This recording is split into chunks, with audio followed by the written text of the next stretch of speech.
Постоянно обращаются из всех областей с жалобами о бродячих собаках, которыми никто из представителей власти на местах не занимается, ссылаясь на соответствующий закон. По такому пути мы можем потерять контроль над ситуацией. То и дело появляются сообщения о том, что своры бродячих собак нападают на людей, особенно на детей. Да, мы должны бережно относиться к животным, но не позволять их агрессии к людям, особенно в отношении детей. Между тем, количество жертв нападения бродячих собак увеличивается, это недопустимо. Я прошу вас всех принять меры. Напряглась волна возмущения после истории с щенками, которых бросили замерзать заживо. Случаи жестокого обращения с братьями меньшими фиксируются все чаще, говорят правоохранители. В Казахстане что мы помним о животных? Мы помним про собаку, которую там дверцы, душили. То есть кто-то расстрелял 29 собак и бросил их вниз в Карагие. на дороге видела сбитого кота. Выкинула кошку с окна. Та была еще живая, она спустилась, добила ее, завязала в нее.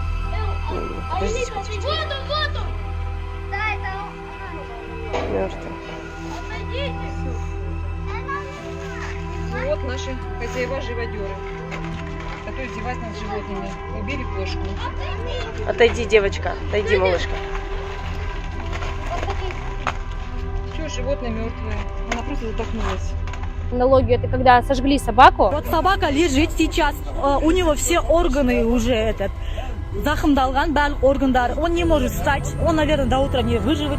Его сбил вот этот человек лопатой, Вот все люди, у нас нет закона, защиты животных.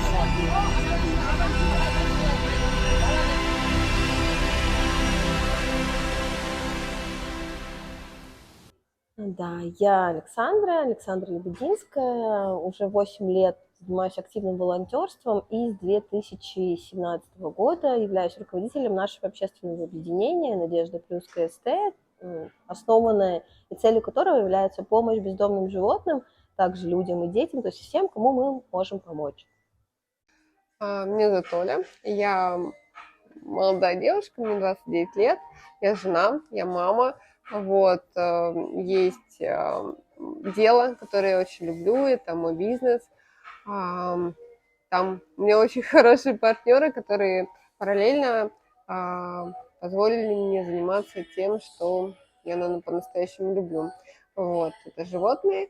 Наш приют открылся на основании нескольких спасений, то есть мы организовали спасение, это вольер в степи, была одна из собак, которая навсегда в моем сердце, и, в принципе, с нее началась эта история волонтерства, история спасений, и когда-то с одной собачки, дальше их 5, 10, 20, потом нам с девочками уже мы были вынуждены купить отдельную территорию, где мы и располагаемся сейчас, и растем, но мы стараемся строить вольеры, стараемся развиваться, к сожалению, все это делается своими силами, и где-то люди помогают, но, честно сказать, конечно, хотелось бы больше. По факту мы существуем благодаря помощи неравнодушных граждан и собственных средств. То есть каждый из нас работает на основной работе для того, чтобы иметь возможность содержать наших животных. И преимущественно, в основном, нам помогают просто неравнодушные жители нашего города. Поэтому это основной источник помощи от людей, то есть никак не относящихся к государственным инстанциям.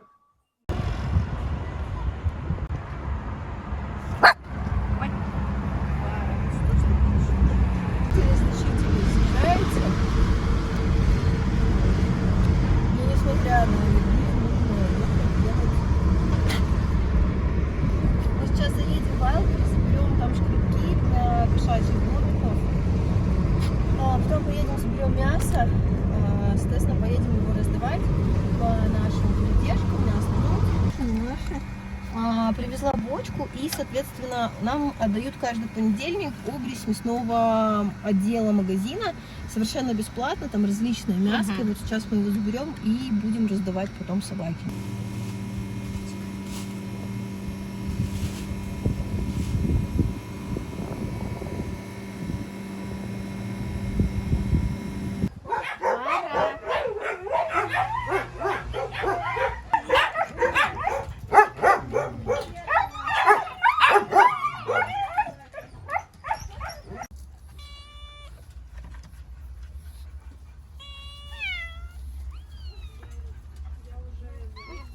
Давай другой кусочек. Будешь?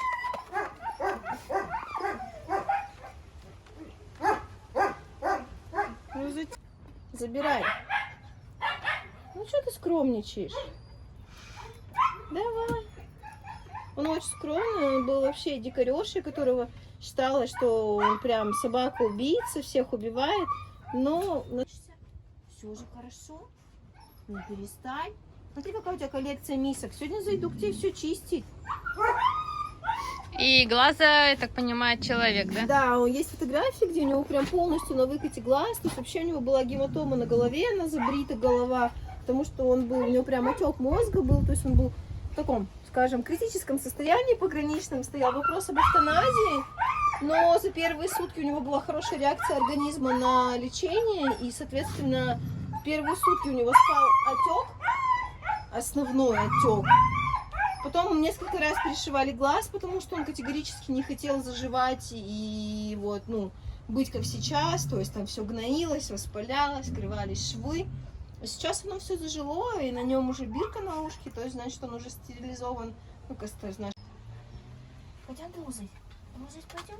Ой, что так страшно? Ну это за яд, ты чего? Ну ты чего? Видите, он вздрагивает от человека. С учетом того, что он уже больше месяца живет у нас. И, естественно, его тут никто не бил. Так, аккуратно.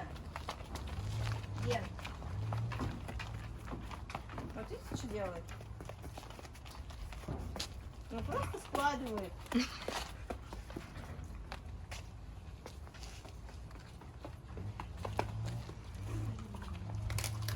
Сейчас я одену маску, и мы зайдем ее потешим.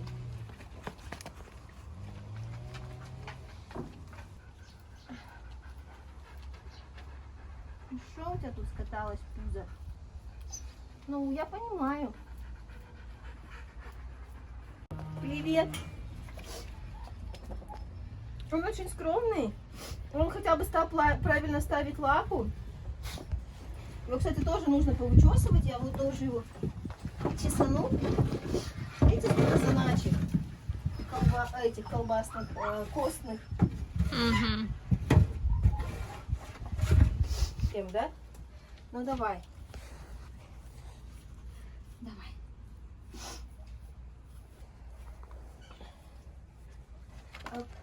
Пойдем ко мне, иди сюда. Пойдем. Здесь у тебя прям вообще.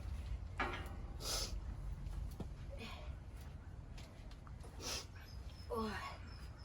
Так, твое плечо, главное, не задеть. Опять же, собака видит меня там какой-нибудь 5-й раз в своей жизни. То есть мы с ним, там, не знаю, не росли вместе, да? А откуда у Фореста страх из людей? Они родили, их мама родила на стройке, естественно, где их все гоняли. Мы их забрали со стройки. Они были больные, энтеритные, то есть у него были братья, может быть, даже сестры, не помню, братья точно были. И они погибли от энтерита, а Форест единственный, кто выжил.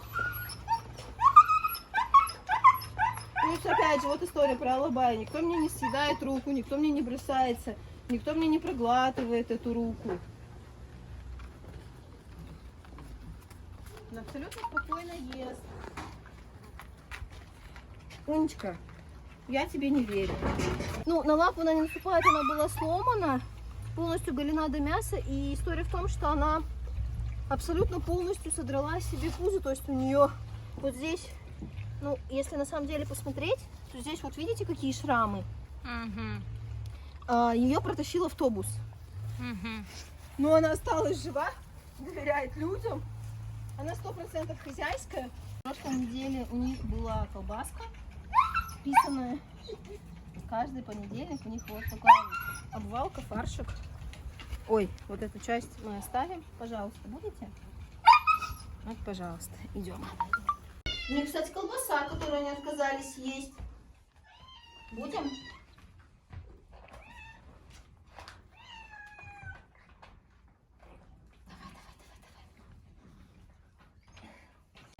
Маме, вот, которую я сейчас кормлю отдельно, она вообще к нам попала в тот период, когда у нас не было вообще никаких свободных мест, была жесткая пандемия среди котеек, и она жила в будке. Вот в собачьей, абсолютно настоящей собачьей будке с 2 котятами. Котята обрели дом. А маме, она так и осталась с нами. Здесь, как обычно, все 100% стерилизованы, кастрированы. То есть здесь никто не размножается. У нас, ну, практически никогда не бывает там кормящих или каких-то, да, там, кошек и собак. Поэтому это вот все. Вот как раз щетку я привезла, чтобы почистить этот домик, потому что, ну, к сожалению, благодарности ждать от котеек в плане чистоты не приходится. Вот, допустим, они развалили им лоток. А Надя вчера 100% все это убирала. Вот такая грязь собирается вот буквально за сутки. Она каждый день здесь все моет руками. На. Поэтому не всегда знаю их историю, но историю появления, историю того, как они оказались у нас, но, как всегда, долго лечились и потом спаслись. Они, кстати, все вакцинированы, в отличие от собак. Но в прошлом году мы смогли закупить вакцины, и сейчас все котейцы вакцинированы. То есть у нас была пандемия кошачья, и было порядка 50 котеек. Сейчас вот осталось 22. Да, небольшая, ничтожная часть пристроилась, а остальные погибли, потому что мы забрали от бабушки котов, которые казались визуально здоровыми, но так как у них была своя среда, они нам сюда принесли просто набор инфекций, и, соответственно, наши заболели тоже. И у нас тут за пару сеансов, ну, то есть у нас было пару этапов лечения, то есть заканчивалось одно, начиналось другое, обследование. И, соответственно, просто за раз ты приезжала и 50 шприцов только на одну партию уколов. Поэтому у нас вот наши кошачьи ряды значительно обмелели. И сейчас, на самом деле, хочется, чтобы разобрали тех, кто есть, и с котейцами, ну, связываться только с тех историях, когда это уже про жизнь, то есть, да, без нас они умрут, потому что просто котики это всегда очень страшно. Заболел один, заболеют все. С собаками в этом плане немножко легче. Рядом вот Ундина и Гваделупа, они, в общем, в дождь. Их только что новорожденными с мамой в коробке заботливо на пледике вынесли в кусты в частном секторе. Они сначала переехали к одним ребятам на передержку, то есть спасли их одни люди, приехали на передержку они к другим. А те люди жили на съемной квартире, в один прекрасный день их необходимо было забрать. Была мама и 4 котейки. Мама в другой половине живет, мы ее сейчас увидим. Ну и мы, соответственно, были вынуждены забрать их, либо они бы вновь оказались на улице. Они были сразу стерилизованы, и такая удивительная магия, что только их черный брат, самый простой, да, обыденный кот, он нашел дом, а вот девчонки остались с нами. Фенечка, я сердечко сделала, будешь? Вот если собаки, они как-то забывают, так скажем, человеческую жестокость, только ты не забывай, да? Ну, судя по его истории. Ну, тут такая, знаете, очень тонкая, наверное, грань, что у них, в принципе, изначально темпераменты разные. То есть вот даже когда у тебя щенки, кто-то будет спокойный, кто-то будет активный. Так и здесь, что, в принципе, хвостатые, они очень-очень разные. Ну и, соответственно, реакция на взаимодействие, там, да, поведение человека на одну и ту же ситуацию будет совершенно разным. Поэтому, ну, сложно утверждать, что они прям более злопамятны, скажем. Возможно, они менее благодарны, чем собаки, потому что кошка это все-таки гуляет сама по себе, а собака друг человека. Поэтому нужно очень четко понимать, что собака будет заглядывать тебе в глаза, а котей скажет: знаешь, милый, я вот сегодня не хочу тебя любить, поэтому пойдет дальше. Поэтому, к сожалению, это так. Очень много травмированных, то есть там лапки вывернуты, да, там позвоночники, они особенно как-то ходят. Ну вот маме, кстати, та самая кошка, мама наших котят, которую заботливо в коробочке, она по-любому домашняя. Но у нее отвратительный характер для кошки, прям отвратительный. И, соответственно, она, ну, не находит свой дом уже вот 2 года.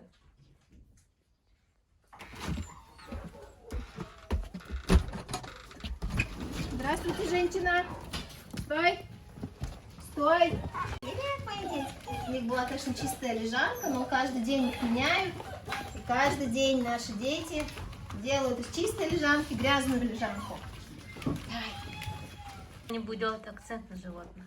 Это так кажется. Первое, о чем люди скажут, это, конечно же, какашки. У вас насрано, Валена. Говорю, представляете, они какают. Представляете? Они какают. Вы тоже какаете. Нет? Еще они, конечно, слинтусы у нас, потому что... Что, моя детка? Что, моя детка?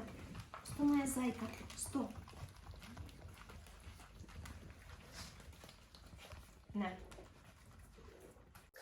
В первую очередь, волонтерство и волонтеры — это люди, которые помогают от души, да? То есть это те люди, которые ночью могут сорваться и там поехать кого-то спасать. Но, как бы это грубо не звучало, сам волонтер должен этого захотеть. И бывают ситуации, когда нам звонят и говорят: вы обязаны приехать помочь. Нет, ребят, мы никому ничего не обязаны. Вот, у нас есть семьи, у нас есть дети, у нас есть работы, есть здоровье, да, есть какие-то свои проблемы. И бывает так, что одна на другую накладывается, и, к сожалению, люди, которые звонят и чего-то требуют, вместо того, чтобы самим как-то помочь животному, да, они перекладывают ответственность на волонтера. Это, конечно, одна из таких больших проблем. Ну, прежде всего, ежедневная наша проблема – это чем накормить и чем погасить долги в клиниках за животных, поскольку конкретно наш приоритет – это бездомные и травмированные животные, поскольку именно им мы отдаем приоритет в спасении, потому что, к сожалению, всех животных города забрать на нашу скромную территорию не получится, и на данный момент у нас их порядка 150.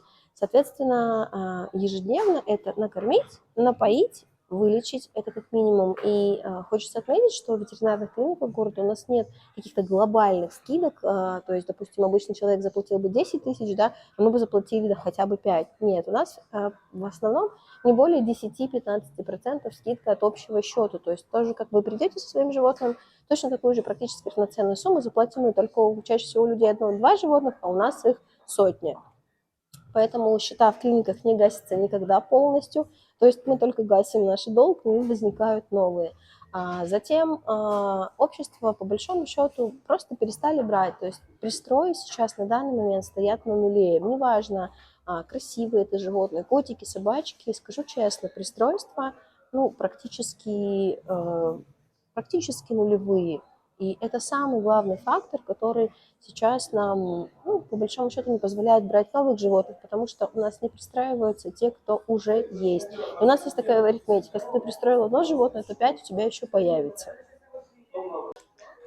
Смотрите, когда вы нашли бездомное животное, да, в первую очередь нужно взять его домой, да, оказать какую-то помощь, если это требуется. Если там животное, не дай бог, бито или еще что-то, транспортировать в любую клинику. Сейчас их много. Практически все клиники города сейчас делают скидку для бездомных животных. Делают в долг. Ну, то есть, если у вас первично, да, нету каких-то средств оплатить. Дальше, если это животное здоровое, мы берем, отмываем, прокапываем от глистов клещей и с балкона пристраиваем. Знаете, бывают ситуации, когда нам звонят и говорят: у меня целый кот в квартире, я не могу взять еще. Ну и человеку объясняешь, что у меня целых 4 или 7 или 10 котов в квартире, но я беру, если я хочу спасти, и спасаю. Бывал даже момент, когда у меня лично в квартире, да, оказалось 8 животных моих и 7 щенков маленьких подсосных на балконе, которых надо было кормить каждые 4-5 часов, и мы с мужем по очереди ездили с работы, выкармливали их, прошли такой семейный тренинг, как накормить всех щенков, убрать за ними и не развестись. Вот, на самом деле, именно от поддержки семьи, наверное, которые прям всегда с нами, и все это получается так, как оно получается у нас сейчас, потому что у нас есть фотографии, где моя маленькая дочка, она просто вот реально, ей там пару месяцев, да, она уже на стройке с нами, и мы уже занимаемся строительством нашего центра. Первый пункт. Нашли здоровое животное визуально. Можно обратиться в клинику, если на это есть возможность, и клиника находится рядом. Второе, разместить его в каком-то укромном уголочке, изолировав от своих животных хотя бы на первое время, то есть это балкон, ванная комната, то есть там, не знаю, какая-нибудь кладовка, все что угодно. В частном доме это еще проще сделать. Затем осмотр от паразитов, мы все увидим, как выглядят блошки, обработка ветеринарным препаратом, если это требуется, и красивая фотография, которую мы размещаем во все существующие паблики. Вы даже можете написать, там, допустим, какому-то одному из волонтеров, он отметит несколько разных пабликов, которые публикуют животных, и с этого начнется ваш пристрой. Всю жизнь я хотела, конечно, собаку. Да, мне кажется, нет таких людей, практически нет. Все в детстве хотели какую-нибудь собаку или кошечку завести. Вот. Ну, не могу сказать, что, к счастью, мне ее не разрешили в детстве, потому что, когда ты ребенок, наверное, это больше, что ли, тебя прививает ответственностью в детстве к животному. Вот. Ну, в детстве все-таки мне ее не разрешили взять, и уже будучи взрослой, когда мне было 19, мои друзья подарили мне щенка. Я очень мечтала об американском питбуле. Вот. Когда меня спрашивают, почему именно эта порода, я всегда говорю, что вот тогда, именно тогда, была мода на американских питбулей. Вообще это грустно. Это грустно, что каждый год мода на каких-то животных. Прошел фильм, там, не знаю, в котором там, хаски, например. Все, поток хаски. Все берут хаски. Только потому что мода. Не потому что ты хочешь эту собаку, а потому что была мода. Вот. К сожалению, я тогда, так сказать, да, не повеялась, да, я тогда... Ну, на меня подействовала эта мода, я тогда взяла себе американского питбуля, но не жалея ни капли. Этого молодого человека мы взяли просто в добрые руки. Мы на самом деле очень давно хотели котика.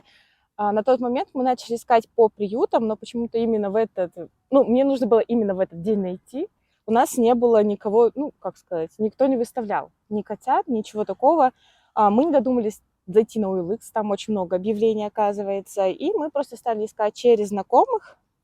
Вот, нам показали вот этого маленького котеночка. Он у нас не породистый, нам сказали, что наполовину он британец, тоже не факт, наполовину мы даже не знаем кто. И мы его взяли просто символически, подарили коробочку конфет его хозяйке, точнее, у кого была кошка. Вот, забрали мы его из Отоболовки.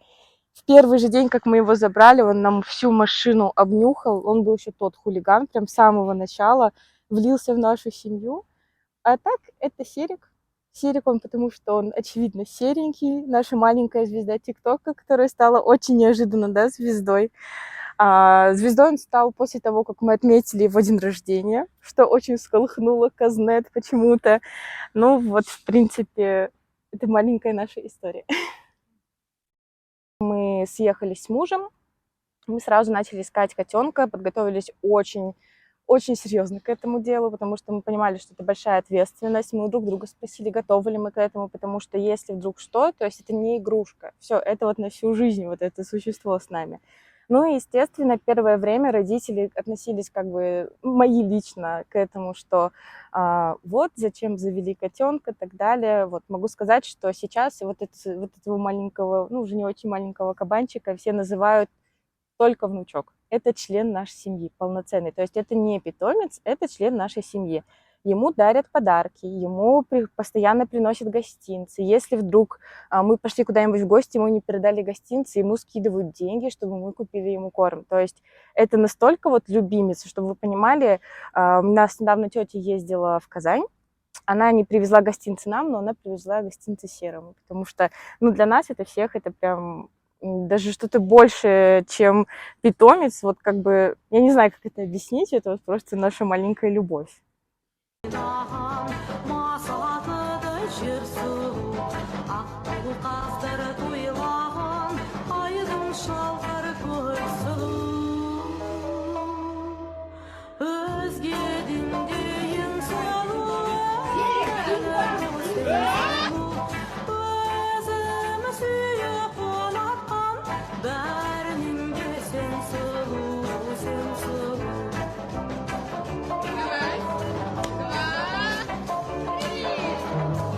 Почему вы носитесь с ним как с ребенком, почему вы не заводите ребенка. То есть многие ассоциируют, вот у вас есть кот, нам даже говорили, выкиньте кота, чтобы у вас ребенок появился. То есть это вообще для нас это как бы, не знаю, мы просто читаем, у нас вот такие вот глаза по 5 копеек.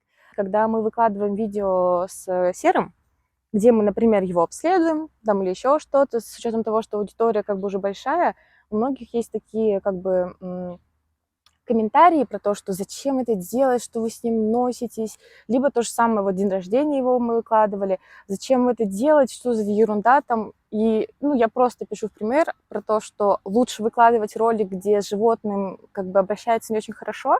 То есть наше видео разлетелось только по Казахстану, полетело там и дальше. И я сравниваю про то, что почему о Казахстане, что мы помним о животных. Мы помним про собаку, которую там дверцы, да, душили. То есть это помнят. Это вообще, это отвратительно. Собаку из Казахстана просто спасали. И когда мы выкладываем видео о том, как нужно обращаться с животным, 95%, конечно, очень хороших комментариев, и 5% все равно есть людей, которые не понимают, зачем так обращаться с животными.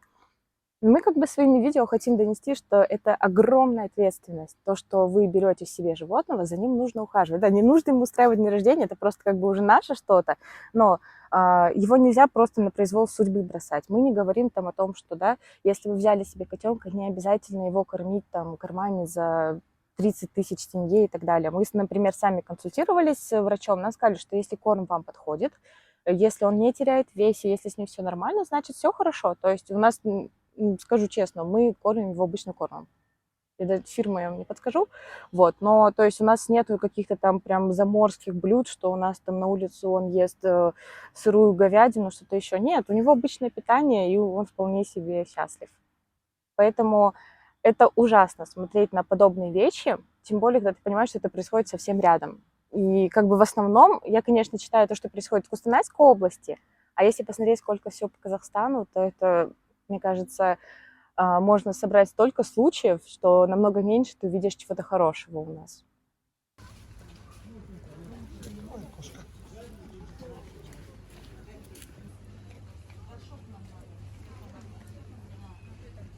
Отсутствие финансирования от государства. То есть, бесспорно, все эти животные, которые сейчас проживают у нас, это тот объем, который мы сами готовы оплачивать, тянуть, да, не надеяться на сборы, которые сегодня могут быть, завтра их не будет вообще, а животным без разницы. Они хотят есть каждый день, 2 раза в день, они хотят пить чистую воду, они хотят, чтобы их охраняли, они хотят, чтобы им чинили клетки.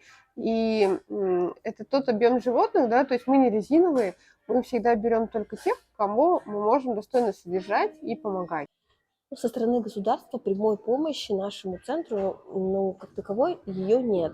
В прошлом году, в начале этого года нам были выделены, вписаны остановочные павильоны.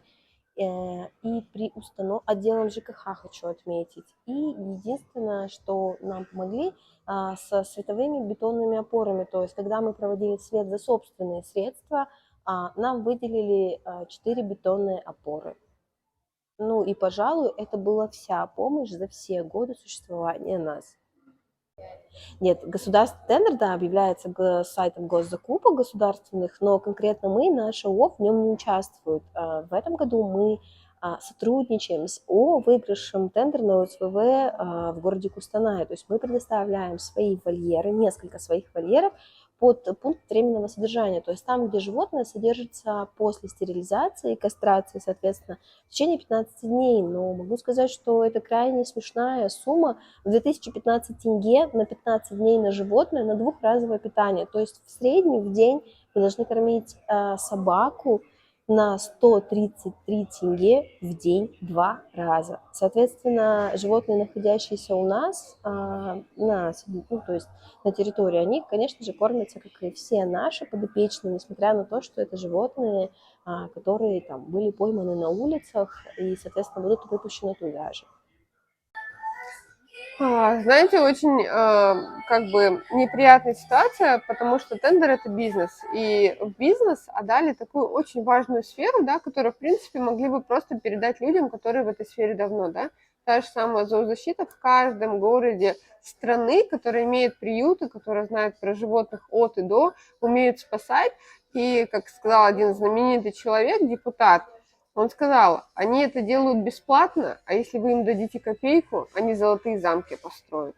Ну, то есть это такой момент, когда люди, уже научившиеся экономить, делать максимум из, простите, не знаю, из ничего, да, и также спасать из ничего, только подручными средствами. Конечно, этот опыт, он должен был учитываться в тендерах, это безусловно. Но по факту мы имеем, что это все бизнес. Вот. Спасибо ТОВ, которая выиграла на город Кустанай, Рудный и Кустанайский район. Они с нами сотрудничают, они на наших вольерах располагаются, да, и то есть мы видим этих животных, мы видим, что они накормлены, что они здоровы, они живы. Мы уже встречаем на улицах города бракованных собак, на кошечках надрез ушка, да, и таких животных не один. Нам периодически в сторис их присылают, отмечают, периодически кидают в директ, либо на горячую линию. Ну, правда, не все знают, что бирка – это хорошо, некоторые говорят, что болт в ухе. Вот, и, соответственно, мы каждому объясняем, что это просто бирочка, это момент стерилизации. Чипирование для меня является достаточно приемлемым, да, и используем, потому что мои животные личные, которые живут у меня, они чипированы порядка уже 4 лет назад, то есть моя старшая собака носит в себе чип, который никуда не мигрировал, никак не перемещался по ее организму, то есть те страсти, которые сейчас рассказываются, которые бушуют в видео, в чатах и так далее. То есть могу сказать, что ветеринарный паспорт не является документом на ваше животное, и чип, по большому счету, ну, либо тату, клеймо, но так как мои все животные найдены на улице, клейма и родословной у нас нет, соответственно, документов на это все нет, то чип является единственным средством учета и подтверждения идентификации животного и его владельца. Потому что, вот повторюсь, ветеринарный паспорт, который мы привыкли иметь там с прививочками, он не несет никакой юридической силы. А наличие чипа и подтверждение его номера является абсолютным и прямым доказательством того, что животное является вашим. Поэтому лично я за, но я против создания ажиотажа, сроков, каких-то там поквартирных, да, проверок, то, чем пугает людей, потому что база, допустим, еще не построена. Опять же, никто не несет ответственность за внесенные туда личные данные, да, ведь там все дата-ино и полная, ну, грубо говоря, карточка человека. Поэтому не могу сказать, что мне нравятся созданные условия, рамки и критерии, но чипирование считаю нужным и, ну, наверное, даже обязательным. Ну, наверное, будет правильно сказать, что есть люди в правительстве, вот так будет точно, правильно сказать, которые пытаются что-то изменить в ситуации с бездомными животными и непорядочными владельцами, да? Есть такие люди, но если говорить о полной поддержке государства частным приютам, а все приюты в Казахстане частные на сегодняшний день. Единственное, что сейчас там появились какие-то там тендера, которые до сих пор, будем честными, неправильно разыгрываются. Например, там на нашей области там какие-то тендера выиграла Алмата, да, но вот каким образом Алмата будет исполнять, да, стерилизовать, кастрировать и так далее. То есть алматинцам ехать 2000 километров сюда ради наших собак. Ну, то есть такие вопросы, такие моменты, это недоработки в законе, в принципе, которые должны исправляться, которые мешают наладить эту систему. И, как я уже вот ранее сказала, прям такой помощи от государства частным приютам на данный момент я не вижу.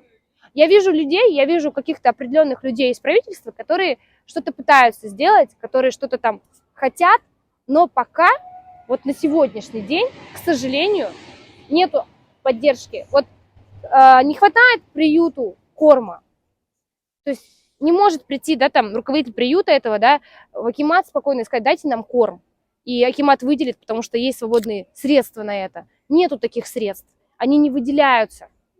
Приюту приходится самостоятельно искать себе корм, да, или денежные средства на приобретение кормов. То есть нету такой помощи, которой бы хотелось. Есть какие-то переговоры, есть какие-то определенные люди, которые стараются, но пока, на мой взгляд, в нашей стране все очень печально, и хотелось бы, конечно, чтобы выделялись, например, какие-то конкретные денежные средства от акимата или там от правительственных, да, организаций, определенных на хотя бы там на корм приютам. Это просто нереально огромная помощь для частных приютов. Но сегодня такого нет, но хотелось бы. Для меня самое главное, ну и как я уже говорила, я сейчас, наверное, больше со стороны именно владельцев котов могу сказать. То есть для меня нет какой-то проблемы, там, то, что, ну, я не знаю, какие могут быть проблемы в плане государства, на государственном уровне именно для владельцев котов. То есть у нас нет никаких трудностей с тем, что у нас серый есть. Но что для меня, как бы тема, которую я вижу не первый раз и о которой я знаю, это то, что многие родители берут котов для того, чтобы дети поигрались. Они берут, там, покупают породистых, супер крутых кошек, не могут приучить их к лотку, не могут их чему-то обучить, понимают, что он гадит, он там мимо сходил один раз, и все, выкидывают. То есть у меня мои друзья не раз подбирали как бы котов, в том плане, что из очень хороших районов, породистых котов, которых просто выкинули, потому что дети наигрались, либо просто детям это неинтересно. И, соответственно, мы уже сами не раз пристраивали котят, да. Они, как бы, для меня пример моей подруги, которые постоянно, если только не видят котенка, все, они сразу ищут ему дом. Они забирают его себе, пока не найдут ему дом. И для меня, наверное, самая такая большая, да, я понимаю, что есть на улице очень много котят, которые там сами, ну, сами по себе как бы их разводят, да, то есть нету такого, что их выкинули, но то, что люди безответственно относятся к тем, кого они приручили, для меня это прям со слезами на это можно смотреть. Как можно выбросить котенка, которого ты взял? То есть все, он думает, что ты его хозяин, он к тебе очень хорошо относится, он к тебе привыкает. И я вот не представляю, что мы сейчас взяли, как бы, ну все, там он один раз куда-то не туда сходил, и то чаще всего, если там кот или кошка идет мимо лотка, значит, у нее, скорее всего, есть какие-то проблемы. То есть просто так он не пойдет. Например, вот этот молодой человек, он может пойти не туда, если вдруг там мы ему вовремя не убрали. То есть он нам покажет, что вы почему-то... Ну, как бы, ладно, он нас избаловал чуть-чуть в этом плане. Вот, но чтобы просто так вот захотел и пошел, нет. То есть если вы его приучили, если вы занимаетесь, то есть нельзя просто завести там кота, и все, пусть он там будет, пусть у него там... Вы можете не заметить, что у него какие-то проблемы со здоровьем, проблемы очень часто, что бывает, там ушной клещ, да, или еще что-то, кто гуляет. То есть если вы не занимаетесь, если вы безответственный хозяин, то, пожалуйста, если вы понимаете, что у вас нет времени на то, чтобы заботиться о животном, не заводите. Сходите к друзьям, посмотрите, как у них там, не знаю, погладьте, но именно в плане того, что если вы понимаете, что вы не сможете уделять ему время, и в скором времени он просто окажется на улице, то зачем это нужно? У него может оказаться более ответственный хозяин. Почему мы не отдаем кому попало, да, либо спрашиваем всегда условия хорошего дома для наших животных? Нам очень важно, чтобы они жили лучше, чем у нас. Ну, то есть, если вы хотите иметь лабая, да, но при этом говорите, что будете кормить его тем, что останется со стола, ну, то есть, сегодня у вас осталась пиалушка, а завтра у вас будет полный тазик. И что ему ждать, когда появится тазик, а не пиалушка? И, конечно, этот момент очень-очень важен. То есть, мы спрашиваем, как будет жить, в каких условиях. И, да, на собак, которых мы спасли, выходили, да, выкормили, сделали такими, какими вы их видите, да, шикарными. Ну, то есть многие видят объявления в шикарном алабае, таком упитанном, большом, да, стоящем в нашем красивом вольере. А вы знаете, что с ним до этого было? Вы знаете, что он там лежал весь худой, косой, кривой, и что да, сотни тысяч людей прошли мимо него, думая, что это какая-то мусорная, там, умирающая, да? По факту таких животных у нас через один. Бывает, конечно, что сразу с улицы попадают красивые, шикарные овчары, которых по непонятным для нас причинам никто не ищет.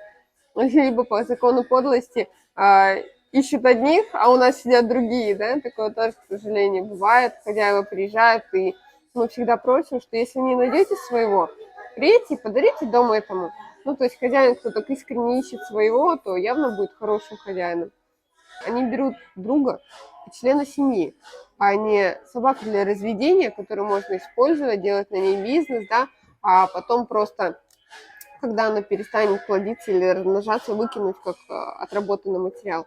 Все наши животные стерильны, кастрированы и никогда не будут использоваться для разведения. Потому что самый важный момент – выкинули их, выкинут их щенков, выкинут их внуков. И этот процесс разведения – это один из самых страшных. Да? Сейчас, если мы с вами откроем OLX, мы можем посмотреть, что там продают щенков таксы за 30 тысяч или за 20.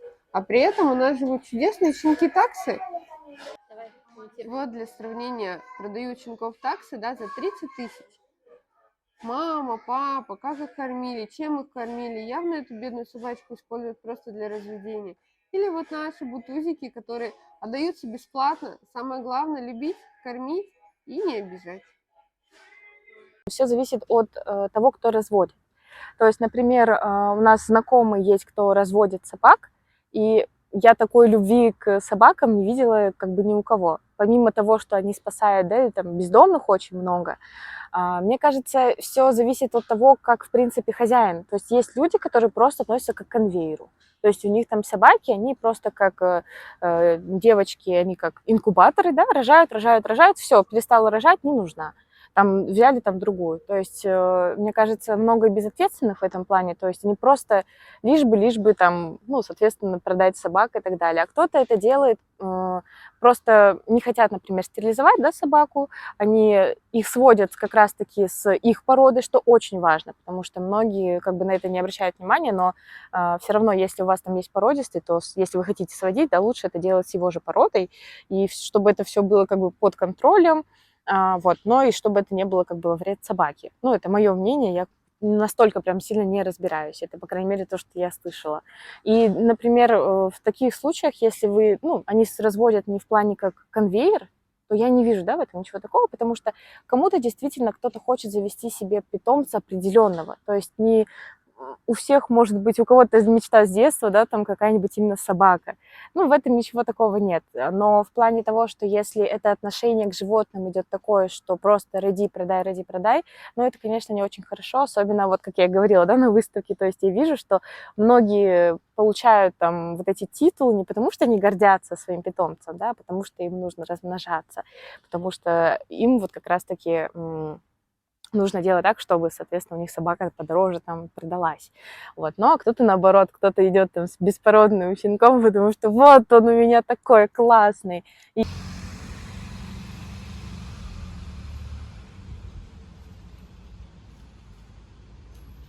Моей внутренней статистики, которую введу лично я по своим ощущениям, да, видению, которое есть, то есть это никак не задокументировано, мне хочется отметить, что количество ответственных владельцев стало гораздо больше. То есть, допустим, раньше никто большая часть моего окружения не задумывался о том, что нужно какое-то, допустим, обращение к кинологам, да, качественное содержание, то есть все кормили животных там отходами, грубо говоря, которые, да, там остаются после основной семьи. Сейчас люди все чаще задумываются и делают как бы качественное содержание, вольеры, там, не знаю, дома, да, лежанки, игрушки, какие-то комьюнити в дог-сфере. Котейкам, конечно, все проще, потому что они менее социальны, да, и менее нуждаются в каких-то внешних связях. Поэтому лично я хочу отметить, что количество ответственных владельцев однозначно возрастает, но и количество жестокости в этой же также прогрессирует. То есть они приблизительно на одной волне. Просто единственное, что хочу отметить, что возраст, наверное, тех, кто причиняет какой-то вред, становится моложе. К сожалению, мы совсем недавно столкнулись с ситуацией, когда вообще, на самом деле, по жестокости, наверное, да, в нашей области самое первое место занимает Рудный. Там может быть в месяц по несколько животных, выкинутых с окна. И вот совсем недавно бабулечка выкинула кошку с окна. Та была еще живая, она спустилась, добила ее, завязала в несколько пакетов и выкинула. Но, как дети говорят, которые все это видели, что кошечка еще шевелилась. Полиция приезжает, берет показания с бабули, и оказывается, она испугалась, что кошка ее царапает, и выкинула ее. Ну, то есть освидетельствований показала, царапин не было, но при этом бабулечка не хотела убивать кошку, а это уже не считается жестоким обращением. То есть точно так же, например, ситуация сейчас, которую мы держим на контроле, это ситуация в Затоболовке. Там женщина держит стаффордов, 2 собаки, одна из них возрастная, они просто кожа и кости. две одинаковые собаки не получают ни еды, ни воды, ни медицинского ухода. Но два заявления, которые были написаны нами от лица ООО, и девушки, которая увидела этих животных, изначально заявитель, дела закрыты за отсутствием состава преступления. То есть, если я не кормлю, но я не хочу нести этот злой умысел, меня можно легко оправдать. И, к сожалению, добровольно нам этих собак не передали, и сейчас этим делом будет заниматься прокуратура. Но на чьей стороне будет прокуратура и захочет ли она заниматься этим, остается вопросом. То есть просто абсурдная ситуация, понимаете, да? Собака лежала на парковке, она спала, она является помехой движения для автомобиля. И так как это ничья собака, соответственно, никто не понесет наказания. И, то есть это опять же абсурдность того, что недоработано у нас это в законе, это недоработано. А если, как я вот говорила, да, опять же, когда в суде защищала права этой собаки, я говорила, а если судить из того, что человек, да, там по траектории движения видно, что человек конкретно намеренно на нее наехал. Вопрос, почему нельзя считать машину орудием для убийства животных? Но если я намеренно это сделала, соответственно, какая разница, в моей руке был этот молоток или это была моя машина? Я же намеренно, есть же видео, мы же понимаем, что человек резко свернул, а там места было много. Если я водитель, я вижу в любом случае, да, куда мне, как поворачивать. Соответственно, я вижу эту помеху. Я ведь ее не объехала, эту помеху, я проехалась по ней намеренно. И, здесь был такой момент, когда я поняла, что, очень-очень сильно хромает этот как раз-таки закон о защите прав животных, что здесь нужно дорабатывать, и мое мнение, что нужно сделать так, чтобы животное в Казахстане не было имуществом, чтобы животных приравнивали к людям, чтобы действительно получали реальные сроки за то, что ты взял, убил животное. Психология в моде, да, модно быть таким образованным, читать книжки про психологию и так далее. Но мало кто изучал историю, возьмем этого Чикатило, например, да и в принципе других, да, маньяков, которые занимались убийством людей. Если почитать их предысторию, абсолютно все они, 98% начинали убивать животных. Это психология. Если я человек, который никогда в жизни себе не позволит, не знаю, комара-то убиваешь, да, я утрирую, конечно, да, комара убиваешь, думаешь, вот он летал бы, еще летал, птичка бы его съела, я утрирую, но тем не менее, да, я себе не могу позволить, мне жалко. Люди, которые могут пойти убить котенка, задавить его, кинуть в речку, да, убить собаку, причинить боль живому существу, я сейчас не говорю про тех, кто занимается, да, скотоводством, мясом, да, потому что у нас люди сразу начинают а как же это разные вещи, совершенно пойти просто так убить животное, просто так, потому что оно мне не нравится, это какое-то психологическое отклонение, это доказано уже, опять же, мировыми практиками. Почему приравнивается в таких странах, да, как в Турции или в Европе, за убийство животного ты получишь реальный срок, потому что там уже давно пришли к этому, да, что это психологическое отклонение. Сегодня он убил собаку, завтра он спокойно убьет ребенка или взрослого человека. То есть это отклонение психологическое, психическое даже. Это психическое отклонение действительно. И мне очень грустно, что люди, которые кричат о психологии, не понимают, что жестокое обращение с животными – это психическое отклонение 100%. То есть нормальный, адекватный человек никогда. То есть он может не любить животных, он может и не любить, но пройти равнодушно мимо и не тронуть его. Это нормально, это нормальная реакция. Не все обязаны любить животных, но убивать, да, и причинять им намеренно боль, это ненормально. Это я уже третий раз, наверное, или четвертый раз повторюсь, это реально психическое отклонение, которое, в принципе, в мировых практиках уже давным-давно доказано, и во многих цивилизованных странах это уголовно наказуемо, люди получают реальный срок, чего, в принципе, в нашей стране на данный момент не хватает.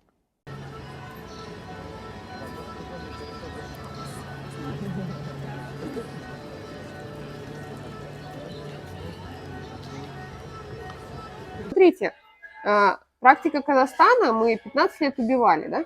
15 лет убили одних, приходили на это же место другие. И так будет бесперерывно. И бесперерывно будут тратиться огромные миллиарды бюджетных средств, наших с вами налогов. И единственный выход закончить это поколение бездомных – это стерилизация домашних животных, ответственность за то, что ты выкинул животное, и стерилизация бездомных животных. Ареал обитания у них всегда будет один. Но намного же лучше, если в этом ареале обитания около вашего дома будет жить маленький тузик, вакцинированный от бешенства, кастрированный, и которым позволяют играть дети, и он чудесно будет продолжать жить свою достаточно короткую жизнь в вашем дворе, нежели на место этого доброго тузика, которого любит весь двор и которого убили бы, да, будь прошлый закон, придет другой, агрессивный, желающий там разорвать все ваши мусорки и так далее. Поэтому намного лучше подходить ко всему с точки зрения них. Вы поставьте себя на их место. Им и так тяжело на улице. Их каждый недобрый человек желает пнуть, обидеть. Да и сколько у нас животных травмированных с пульками. Вы представляете, когда врачи на операционном столе находят в животных или в маленьких котятах пульки? Это очень страшно. И даже врачи, которые уже привыкшие ко всему, каждый раз удивляются этой жестокости. Факты жестокости происходят каждый день, ежедневно.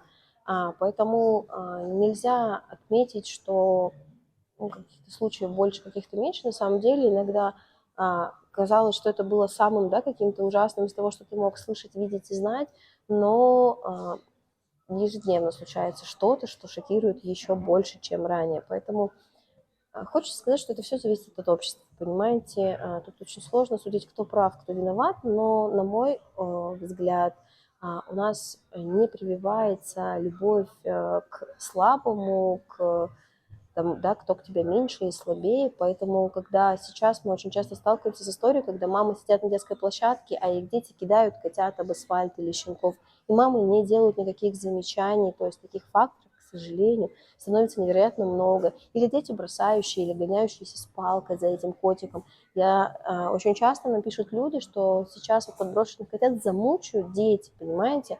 Каково сочетание дети и замучить? То есть это, казалось бы, совершенно несовместимые понятия, но с ними мы сталкиваемся ежедневно. Все потому, что бытовое, да, насилие в семье присутствует. То есть это такая цепочка, которая организует весь этот поток жестокости в отношении животных и людей, потому что все мы родом из семьи, и то, что мы видим внутри своей семьи, своей ячейки общества, то мы несем в массы. Поэтому тут бы хотелось отметить, что необходимо комплексный такой, да, какой-то подход для того, чтобы изменить ситуацию, потому что нашими словами, действиями глубоко и точечно невозможно изменить всех или весь мир. Мы можем достучаться до нескольких, да, людей, детей, взрослых, возможно, но комплексно это можно изменить только, наверное, меняя общество вообще, по крайней мере, настрой общества.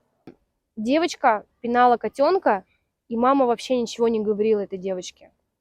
И я, конечно, подошла, сказала, и она говорит: а вам какая разница, он вообще вшивый. И, ну, конечно, здесь можно в полемику вступать там и ругаться, да, с этими людьми и так далее. Я сделала замечание, но для себя я сделала вывод, что ребенок завтра будет как раз-таки тем, кто, ну, хорошо, если не будет, но у меня вот впечатление такое, что ребенок, скорее всего, будет тем, кто пнет эту собачку, выкинет в речку этого котенка, потому что мама поощряет, получается, жестокое обращение с животными. Соответственно, чтобы поменять отношение к животным в нашей стране, очень важно, чтобы это с детства прививалось родителями. Здесь, конечно, мы говорим о детях, да, сейчас, но самое главное, чтобы взрослые понимали то, что вы можете не любить животных, не любите их, пожалуйста, если вы не хотите, пройдите мимо, не трогайте, не учите своих детей, что животное это плохо, это страшно. Ну, пока мы будем так относиться и обучать своих детей, ну и сами так относиться, эта проблема будет. Пока не поменяются наши отношения, наш, да, там, менталитет, так сказать, по отношению именно к животным. Это проблема, тоже одна, да, из наших проблем, если убрать законы, да, сейчас, а говорить о именно отношении к животным. Проблема именно в самом отношении людей нашей страны. Вот пока мы не начнем их любить, животных, ну или хотя бы не обижать и не относиться плохо, как выше было сказано, к грязи, а просто хотя бы равнодушно проходить и не говорить, и ничего не делать, то тогда, наверное, в принципе, наша страна выйдет на следующий уже уровень в плане, да, отношения к животным.